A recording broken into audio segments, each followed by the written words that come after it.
ਕਿ ਤੁਸੀਂ ਵੀ toll tax ਤੋਂ ਪਰੇਸ਼ਾਨ ਹੋ ਕਿ ਤੁਹਾਨੂੰ ਵੀ ਵਾਰ-ਵਾਰ ਟੋਲ ਟੈਕਸ ਪੇ ਕਰਨਾ ਪੈਂਦਾ ਹੈ, ਕਿ ਤੁਸੀਂ ਵੀ ਹਰ ਟੋਲ ਪਲਾਜ਼ਾ ਤੇ ਟੈਕਸ ਭਰਦੇ ਹੋ, ਤਾਂ ਇਹ ਵੀਡੀਓ ਅੰਤ ਤੱਕ ਜ਼ਰੂਰ ਦੇਖਿਓ ਕਿਉਂਕਿ ਹੁਣ ਜਿੰਨੀ ਗੱਡੀ ਚੱਲੇਗੀ ਉਨਾ ਹੀ ਟੋਲ ਟੈਕਸ ਦੇਣਾ ਹੋਵੇਗਾ। ਤੇ ਸਿਰਫ ਇੰਨਾ ਹੀ ਨਹੀਂ, ਹੁਣ ਤੁਹਾਡੇ ਲਈ ਐਕਸਪ੍ਰੈਸ ਵੇ ਤੇ 20 ਕਿਲੋਮੀਟਰ ਤੱਕ ਦੀ ਯਾਤਰਾ ਬਿਲਕੁਲ ਮੁਫਤ ਹੋਣ ਜਾ ਰਹੀ ਹੈ।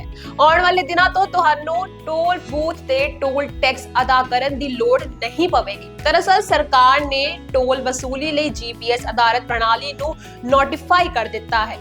सड़की आवाजाही ਅਤੇ ਰਾਜਮਾਰਗ ਮੰਤਰਾਲੇ ਨੇ ਰਾਸ਼ਟਰੀ ਰਾਜਮਾਰਗ ਫੀਸ ਨਿਯਮ 2008 ਵਿੱਚ ਸੋਧ ਕਰਕੇ GPS ਰਾਹੀਂ ਇਲੈਕਟ੍ਰੋਨਿਕ ਟੋਲ ਵਸੂਲੀ ਸ਼ੁਰੂ ਕਰਨ ਦਾ ਐਲਾਨ ਕੀਤਾ ਹੈ। ਤੁਹਾਨੂੰ ਦੱਸ ਦਈਏ ਕਿ ਇਸ ਨਵੀਂ ਤਕਨੀਕ ਵਿੱਚ ਗਲੋਬਲ ਨੈਵੀਗੇਸ਼ਨ ਸੈਟੇਲਾਈਟ ਸਿਸਟਮ ਦੀ ਵਰਤੋਂ ਟੋਲ ਵਸੂਲੀ ਲਈ ਕੀਤੀ ਜਾਵੇਗੀ, ਜਿਸ ਵਿੱਚ ਵਾਹਨ ਨੂੰ ਔਨ ਬੋਰਡ ਯੂਨਿਟ ਦੇ ਨਾਲ ਗਲੋਬਲ ਪੋਜੀਸ਼ਨਿੰਗ ਸਿਸਟਮ GPS ਨਾਲ ਫਿੱਟ ਕੀਤਾ ਜਾਵੇਗਾ। ਹੁਣ ਤੁਸੀਂ ਸੋਚ ਰਹੇ ਹੋਵੋਗੇ ਕਿ ਇਹ GNSS, OBU ਤੇ GPS ਹੁੰਦਾ ਕੀ ਹੈ, ਸਾਨੂੰ ਇਸ ਤੋਂ ਕੀ ਫਾਇਦਾ ਹੈ।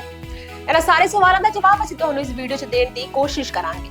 ਨਮਸਤੇ, ਸਤਿ ਸ਼੍ਰੀ ਅਕਾਲ, ਤੁਸੀਂ ਦੇਖ ਰਹੇ ਹੋ ਰਿਤਮ ਪੰਜਾਬੀ, ਮੈਂ ਹਾਂ ਸ਼ਿਵਾਨੀ ਅਰੋੜਾ। ਹੁਣ ਭਾਰਤ 'ਚ GNSS ਲਾਗੂ ਹੋ ਚੁੱਕਿਆ ਹੈ, ਜਿਸ ਦਾ ਮਤਲਬ ਹੈ ਗਲੋਬਲ ਨੈਵੀਗੇਸ਼ਨ ਸੈਟੇਲਾਈਟ ਸਿਸਟਮ, ਇੱਕ ਅਜਿਹਾ ਸਿਸਟਮ ਜਿਸ 'ਚ GPS ਦੇ ਜ਼ਰੀਏ ਤੁਹਾਡਾ ਟੋਲ ਟੈਕਸ ਕੱਟੇਗਾ। ਇਸ ਨਾਲ ਫਾਇਦਾ ਤੁਹਾਨੂੰ ਇਹ ਹੋਵੇਗਾ ਕਿ GNSS ਵਾਲੀ ਨਿੱਜੀ ਗੱਡੀਆਂ ਹੁਣ ਨੈਸ਼ਨਲ ਹਾਈਵੇ ਤੇ 20 ਕਿਲੋਮੀਟਰ ਤੱਕ ਮੁਫਤ 'ਚ ਟਰੈਵਲ ਕਰ ਸਕਦੀਆਂ ਹਨ। ਜੀ ਹਾਂ, ਹੁਣ ਤੁਹਾਨੂੰ 20 ਕਿਲੋਮੀਟਰ ਤੱਕ ਕਿਸੇ ਵੀ ਟੋਲ ਟੈਕਸ ਨੂੰ ਦੇਣ ਦੀ ਲੋੜ ਨਹੀਂ ਪਵੇਗੀ। ਬਸ ਇੱਕ ਸ਼ਰਤ ਹੈ, ਤੇ ਉਹ ਸ਼ਰਤ ਇਹ ਹੈ ਕਿ ਇਸ ਲਾਭ ਨੂੰ ਉਠਾਉਣ ਲਈ ਤੁਹਾਡੀ ਗੱਡੀ ਤੇ GNSS ਔਨ ਬੋਰਡ ਯੂਨਿਟ ਲੱਗਿਆ ਹੋਣਾ ਜ਼ਰੂਰੀ ਹੈ। ਇਹ ਵੀ ਫਾਸਟੈਗ ਦੀ ਤਰ੍ਹਾਂ ਸਰਕਾਰੀ ਪੋਰਟਲ ਤੇ ਉਪਲਬਧ ਹੋਵੇਗਾ ਤੇ ਤੁਹਾਡਾ ਟੋਲ ਟੈਕਸ ਇਸ ਨਾਲ ਲਿੰਕਡ ਖਾਤੇ ਤੋਂ ਕੱਟ ਜਾਵੇਗਾ। ਹੈ ਨਾ ਕਿੰਨਾ ਆਸਾਨ। ਹੁਣ ਤੁਹਾਡੇ ਮਨ ਵਿੱਚ ਇਹ ਸਵਾਲ ਵੀ ਆ ਰਿਹਾ ਹੋਵੇਗਾ ਕਿ ਹੁਣ ਪੁਰਾਣੀਆਂ ਵਿਵਸਥਾਵਾਂ ਦਾ ਕੀ ਹੋਵੇਗਾ। ਤਾਂ ਤੁਹਾਨੂੰ ਦੱਸ ਦਈਏ ਕਿ ਪੁਰਾਣੀਆਂ ਵਿਵਸਥਾਵਾਂ ਜਿਵੇਂ ਕਿ cash, FASTag, automatic number plate recognition ਤੋਂ ਵੀ ਟੋਲ ਕਲੈਕਸ਼ਨ ਜਾਰੀ ਰਹੇਗਾ। ਤੁਹਾਡੀ ਜਾਣਕਾਰੀ ਲਈ ਦੱਸ ਦਈਏ ਕਿ ਭਾਰਤ ਪਹਿਲਾ ਦੇਸ਼ ਨਹੀਂ ਹੈ ਜਿੱਥੇ GNSS ਆ ਰਿਹਾ ਹੈ। ਇਸ ਤੋਂ ਪਹਿਲਾਂ ਇਹ ਕਈ ਦੇਸ਼ਾਂ ਵਿੱਚ ਕੰਮ ਕਰ ਰਿਹਾ ਸੀ। ਨਾਲ ਹੀ ਇਸ ਦਾ ਕੰਮ ਕਰਨ ਦਾ ਤਰੀਕਾ ਬਿਲਕੁਲ ਵੱਖਰਾ ਵੀ ਹੈ, ਕਿਉਂਕਿ ਇਸ ਨੇ ਹਰ ਦੇਸ਼ ਵਿੱਚ ਟ੍ਰੈਫਿਕ ਜਾਮ ਤੋਂ ਰਾਹਤ ਦਿੱਤੀ ਹੈ। ਨਾਲ ਹੀ ਜਿੱਥੇ ਇਸ ਨੂੰ ਲਾਗੂ ਕੀਤਾ ਗਿਆ ਹੈ, ਉੱਥੇ ਹੀ ਨਾਗਰਿਕਾਂ ਨੂੰ ਵੀ ਵੱਡੀ ਰਾਹਤ ਮਿਲੀ ਹੈ। ਵੈਸੇ ਤਾਂ ਕੇਂਦਰੀ ਮੰਤਰੀ ਨਿਤਿਨ ਗਡਕਰੀ ਲੰਬੇ ਸਮੇਂ ਤੋਂ ਇਸ ਪ੍ਰਣਾਲੀ ਨੂੰ ਸ਼ੁਰੂ ਕਰਨ ਦੀ ਗੱਲ ਕਰ ਰਹੇ ਸਨ ਤੇ ਹੁਣ ਇਸ ਨੂੰ ਪੂਰੇ ਦੇਸ਼ ਵਿੱਚ ਸ਼ੁਰੂ ਕਰ ਦਿੱਤਾ ਗਿਆ ਹੈ। ਇਸ ਵਿੱਚ ਕਈ ਸਹੂਲਤਾਂ ਵੀ ਦਿੱਤੀਆਂ ਗਈਆਂ ਹਨ। ਸਭ ਤੋਂ ਵੱਡੀ ਖਾਸੀਅਤ ਇਹ ਹੈ ਕਿ ਫਾਸਟੈਗ ਦੇ ਉਲਟ ਹੈ, ਤੁਹਾਨੂੰ ਟੋਲ ਪਲਾਜ਼ਾ ਤੇ ਖੜੇ ਹੋਣ ਦੀ ਲੋੜ ਨਹੀਂ ਪਵੇਗੀ। ਪਹਿਲਾਂ ਤੁਹਾਨੂੰ GNSS ਬਾਰੇ ਥੋੜਾ ਦੱਸਦੇ ਹਾਂ। ਇਹ ਤਾਂ ਅਸੀਂ ਸਭ ਜਾਣਦੇ ਹਾਂ ਕਿ ਹਾਈਵੇ ਅਤੇ ਐਕਸਪ੍ਰੈਸ ਵੇ ਤੇ ਚੱਲਣ ਵਾਲੇ ਵਾਹਨਾਂ ਤੋਂ ਟੋਲ ਟੈਕਸ ਵਸੂਲਿਆ ਜਾਂਦਾ ਹੈ। ਇਸ ਦੇ ਲਈ ਹਾਈਵੇ ਅਤੇ ਐਕਸਪ੍ਰੈਸ ਵੇ ਤੇ ਕਈ ਥਾਵਾਂ ਤੇ ਟੋਲ ਲਗਾਏ ਜਾਂਦੇ ਹਨ।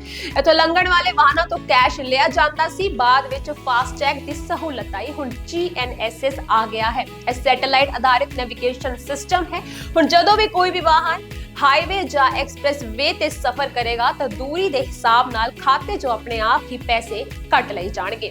ਦੱਸ ਦਈਏ ਕਿ ਇਸ ਨੂੰ ਵਾਹਨ 'ਚ ਵੀ ਲਗਾਉਣਾ ਹੋਵੇਗਾ। ਭਾਰਤ ਦੀਆਂ ਆਪਣੀਆਂ ਨੈਵੀਗੇਸ਼ਨ ਪ੍ਰਣਾਲੀਆਂ ਗਗਨ ਅਤੇ ਨੈਵ IC ਹਨ। ਇਹਨਾਂ ਦੀ ਮਦਦ ਨਾਲ ਵਾਹਨਾਂ ਨੂੰ ਟਰੈਕ ਕਰਨਾ ਆਸਾਨ ਹੋ ਜਾਵੇਗਾ। ਇਸ ਦੇ ਨਾਲ ਹੀ ਯੂਜ਼ਰ ਦਾ ਡੇਟਾ ਵੀ ਸੁਰੱਖਿਅਤ ਰਹੇਗਾ।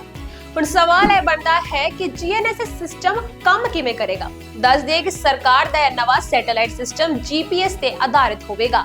GPS ਦੀ ਮਦਦ ਨਾਲ ਸੈਟੇਲਾਈਟ ਤੋਂ ਟੋਲ ਟੈਕਸ ਵਸੂਲਿਆ ਜਾਵੇਗਾ। ਇਹ ਵਾਹਨਾਂ ਦੀ ਆਵਾਜਾਈ ਨੂੰ ਟਰੈਕ ਕਰਨ ਲਈ ਔਨ ਬੋਰਡ ਯੂਨਿਟਾਂ OBU ਦੀ ਵਰਤੋਂ ਕਰੇਗਾ। GNSS OBU ਦੇ ਨਾਲ ਵਾਹਨਾਂ ਲਈ ਇੱਕ ਵਿਸ਼ੇਸ਼ ਲੇਨ ਹੋਵੇਗੀ, ਜਿਸ ਵਿੱਚ ਹੋਰ ਵਾਹਨਾਂ ਦੀ ਆਵਾਜਾਈ ਨਹੀਂ ਹੋਵੇਗੀ। ਫਿਲਹਾਲ GNSS ਟੋਲਿੰਗ ਪ੍ਰਣਾਲੀ ਸਿਰਫ ਵਪਾਰਕ ਵਾਹਨਾਂ ਲਈ ਹੈ। ਬਾਅਦ ਵਿੱਚ ਨਿੱਜੀ ਵਾਹਨਾਂ ਨੂੰ ਵੀ ਇਸ ਵਿੱਚ ਸ਼ਾਮਿਲ ਕੀਤੇ ਜਾਣ ਦੀ ਉਮੀਦ ਹੈ। ਹੁਣ ਤੁਹਾਨੂੰ ਇਸ ਬਾਰੇ ਥੋੜੇ ਸਟੈਪਸ ਨਾਲ ਸਮਝਾਉਂਦੇ ਹਾਂ। ਸੈਟੇਲਾਈਟ ਸਿਸਟਮ ਪਹਿਲਾਂ GPS ਤੋਂ ਤੁਹਾਡੇ ਵਾਹਨ ਦੀ ਦੂਰੀ ਨਿਰਧਾਰਿਤ ਕਰੇਗਾ, ਫਿਰ ਇਹ ਤੁਹਾਡੀ ਨੰਬਰ ਪਲੇਟ, ਫਾਸਟੈਗ ਜਾਂ ਹੋਰ ਚੀਜ਼ਾਂ ਦੀ ਪਛਾਣ ਕਰੇਗਾ ਤੇ ਟੋਲ ਕੱਟੇਗਾ। ਆਟੋਮੈਟਿਕ ਟੋਲ ਕਟੌਤੀ ਤੋਂ ਬਾਅਦ ਡਰਾਈਵਰ ਨੂੰ SMS ਦੁਆਰਾ ਸੂਚਿਤ ਕੀਤਾ ਜਾਵੇਗਾ। ਜੇਕਰ ਤੁਹਾਡੀ ਯਾਤਰਾ 20 ਕਿਲੋਮੀਟਰ ਤੋਂ ਵੱਧ ਹੈ ਤਾਂ ਤੁਹਾਡੇ ਤੋਂ ਕੁੱਲ ਦੂਰੀ ਦਾ ਚਾਰਜ ਕੱਟਿਆ ਜਾਵੇਗਾ। GNSS ਅਤੇ GPS ਵਿਚਕਾਰ ਅੰਤਰ ਕੀ ਹੈ? GNSS ਸੈਟੇਲਾਈਟ ਸਿਸਟਮ ਇੱਕ ਤਾਰਾ ਮੰਡਲ ਹੈ ਜੋ ਪੂਰੀ ਡਿਟੇਲ ਨਾਲ ਸਥਾਨ ਤੇ ਸਮਾਂ ਦਾ ਡੇਟਾ ਪ੍ਰਦਾਨ ਕਰਦਾ ਹੈ। ਇਸ ਦੇ ਨਾਲ ਹੀ global positioning system GPS GNSS ਦੇ ਅਧੀਨ ਹੈ। ਇੱਕ ਖਾਸ ਸਿਸਟਮ ਹੈ ਜੋ ਸਥਾਨ ਦਾ ਪਤਾ ਲਗਾਉਣ ਲਈ ਸੈਟੇਲਾਈਟਾਂ ਦੀ ਵਰਤੋਂ ਕਰਦਾ ਹੈ। ਜੇਕਰ ਸਰਲ ਭਾਸ਼ਾ ਵਿੱਚ ਸਮਝਾਇਆ ਜਾਵੇ ਤਾਂ GNSS ਸੈਟੇਲਾਈਟਾਂ ਦਾ ਇੱਕ ਸਮੂਹ ਹੈ ਜੋ ਧਰਤੀ ਦੇ ਮੌਜੂਦਾ ਰਿਸੀਵਰਾਂ ਨੂੰ ਡੇਟਾ ਸੰਚਾਲਿਤ ਕਰਦਾ ਹੈ, ਜਦੋਂ ਕਿ GPS ਸੈਟੇਲਾਈਟਾਂ ਅਤੇ ਰਿਸੀਵਰਾਂ ਦਾ ਇੱਕ ਨੈਟਵਰਕ ਹੈ ਜੋ ਕਿਸੇ ਖਾਸ ਸਥਾਨ ਬਾਰੇ ਜਾਣਕਾਰੀ ਪ੍ਰਦਾਨ ਕਰਦਾ ਹੈ। ਸਕਰੀਨ ਤੇ ਦਿਖਾਈ ਗਈ ਫੋਟੋ ਰਾਹੀਂ ਤੁਸੀਂ ਇਸ ਨੂੰ ਆਸਾਨੀ ਨਾਲ ਸਮਝ ਹੀ ਸਕਦੇ ਹੋ। ਹੁਣ ਤੁਸੀਂ ਐਵੇਂ ਸੋਚ ਰਹੇ ਹੋਵੋਗੇ ਕਿ ਇਹ GNSS ਫਾਸਟੈਗ ਤੋਂ ਕਿੰਨਾ ਵੱਖਰਾ ਹੈ। ਦੱਸ ਦਈਏ ਕਿ ਫਾਸਟੈਗ ਸੇਵਾ ਟੋਲ ਪਲਾਜ਼ਾ ਤੇ ਲੱਗਣ ਵਾਲੇ ਸਮੇਂ ਨੂੰ ਘਟਾਉਣ ਦੇ ਉਦੇਸ਼ ਨਾਲ ਸ਼ੁਰੂ ਕੀਤੀ ਗਈ ਸੀ ਅਤੇ ਹੁਣ GNSS ਇੱਕ ਅਪਡੇਟ ਕੀਤਾ ਗਿਆ ਕਦਮ ਹੈ। ਨਵਾਂ ਸੈਟੇਲਾਈਟ ਆਧਾਰਿਤ ਟੋਲ ਸਿਸਟਮ ਫਾਸਟੈਗ ਨਾਲੋਂ ਤੇਜ਼ ਹੈ, ਯਾਨੀ ਟੈਕਸ ਵਸੂਲੀ ਲਈ ਟੋਲ ਪਲਾਜ਼ਿਆਂ ਤੇ ਵਰਤਮਾਨ ਵਿੱਚ ਲਾਗੂ ਕੀਤਾ ਗਿਆ FASTag system radio frequency identification RFID tax ਤੇ ਕੰਮ ਕਰਦਾ ਹੈ, ਜੋ ਆਪਣੇ ਆਪ ਟੋਲ ਇਕੱਠਾ ਕਰਦਾ ਹੈ। ਪਰ GNSS ਆਧਾਰਿਤ ਟੋਲਿੰਗ ਪ੍ਰਣਾਲੀ ਵਿੱਚ ਵਰਚੁਅਲ ਟੋਲ ਹੋਣਗੇ। ਇਸ ਦਾ ਮਤਲਬ ਹੈ ਕਿ ਤੁਸੀਂ ਇਹ ਨਹੀਂ ਦੇਖ ਸਕੋਗੇ ਕਿ ਟੋਲ ਕਿੱਥੇ ਹੈ ਅਤੇ ਨਾ ਹੀ ਤੁਹਾਨੂੰ ਉਹਨਾਂ ਤੇ ਰੁਕਣਾ ਪਵੇਗਾ।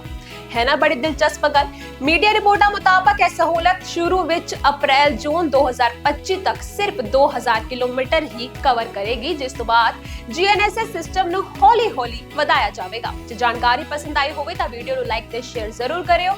ਇਦਾਂ ਦੀ ਹੀ ਹੋਰ ਜਾਣਕਾਰੀ ਤੁਹਾਡੇ ਨਾਲ ਰਿਤਮ ਪੰਜਾਬੀ ਤੇ ਸਾਂਝੀ ਕਰਦੇ ਰਹਾਂਗੇ। ਧੰਨਵਾਦ।